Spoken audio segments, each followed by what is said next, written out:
What's going on? Central. My gosh. Stu, what are we looking at? Oh, here? hey, guys. I'm sorry about that. I'm kind of multitasking. No, he crashed. He crashed. He crashed. There he is. He's coming out. Anyway, so, yes, I understand that. So what's going on is a pursuit here in the downtown area. As you can see, it's very, very difficult because we have the buildings out here, extremely high speeds. What the vehicles wanted for, can't really tell you what the original want was, but I can tell you this driver, very reckless. That pickup truck's been fishtailing, been up on sidewalks, driving over islands and on the wrong side of the road. Very many close calls. You saw another fishtail right there. These buildings making it very difficult to keep an eye on it, and that's one of the reasons why they keep re-engaging that pursuit, because the helicopter, the PD helicopter that's over it, also having those same difficulties. You can see this. This is one of those ones where I am very, very sensitive about what we're doing and what we're showing because of the fact that this thing has been so all over the road and all over, like I said, a couple times on the sidewalk. These high speeds and this very, very erratic driving is you just don't want to see this end in a crash, hurting a pedestrian and or even just some bent metal, some people just being hurt. We're making our way back over there. Of course, we're going to get there as soon as possible. I did turn down the scanner because I wanted to talk to you guys, but you can see this pursuit continuing right now. And again, very high speeds, very, very reckless, and those wide turns. Look at that, people jumping out of the way. And of course, LAPD, they're doing what they can. And again, they've re-engaged it because of the reckless driving, and they're going against traffic. Oh, wow. Yep, we're going the wrong way. And LAPD, you can see that. They're not going to go against traffic, so they're basically letting this guy make his way that. And again, right there, you see it, the helicopter above. But even with nobody behind him, that reckless driving definitely continues, and that is what's concerning LAPD more than anything else, is the safety of the public. That is very concerning, Stu. He's weaving in and out of, like, one-way lanes, and then there's a lot of pedestrians, too, in that area. And a lot of people who are up on the sidewalk, as you can see. It doesn't seem like that makes any difference to this driver. Look at how he's fishtailing all crazy over the road. And that's when nobody is really actively pursuing him right now. I'm sure that LAPD has been cautioned to kind of keep their distance. What's especially dangerous about this, as this pursuit goes and weaves its way into the downtown area, the downtown corridor, obviously they're extremely busy. You see homeless encampments there. You see lots of people on the streets and sidewalks. You see the vendors as well. And this is happening at a very high rate of speed on surface streets, and so that's a huge danger there when you have so many pedestrians and cars in intersections.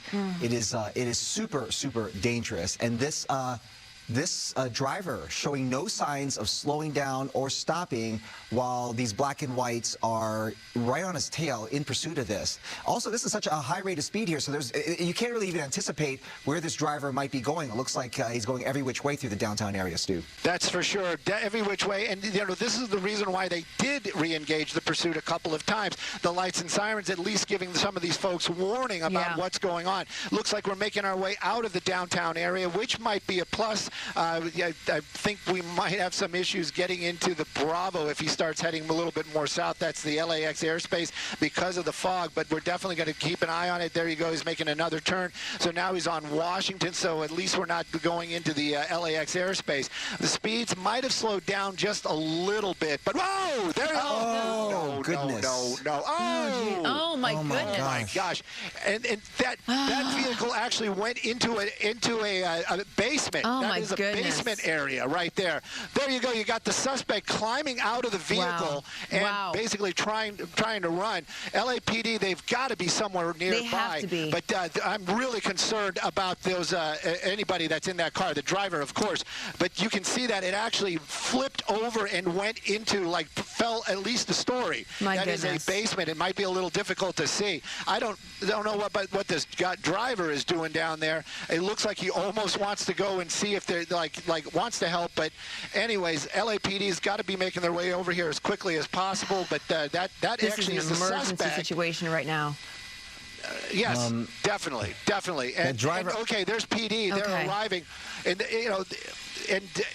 of course, the PD helicopter saw that crash as well. They made that call immediately, just as we saw it happening live. They're going to take this guy into custody, and of course, they were going to check on those persons in that vehicle, but also making access to those persons. That might be a little bit difficult. Okay, someone you needs got to some get of the to that person. boys in blue.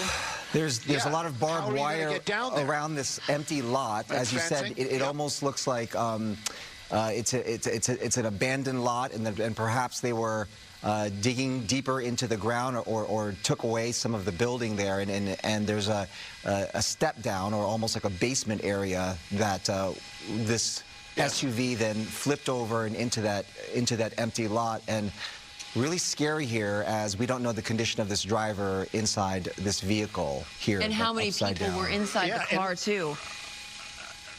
Yeah, and we haven't seen any movement. Engine's still running. What we're seeing right there is because the engine's upside down. Yeah. The oil is getting into the cylinders, and that's the reason why we're seeing that white smoke coming out. One of the officers made their way down there. They are starting to at least talk to the driver. But I would wonder, is this person even conscious? That was quite a hit and a flip, and then you also have to figure must have fallen at least 10 feet into that like you said, basement area, or possible was a basement here when there was a building.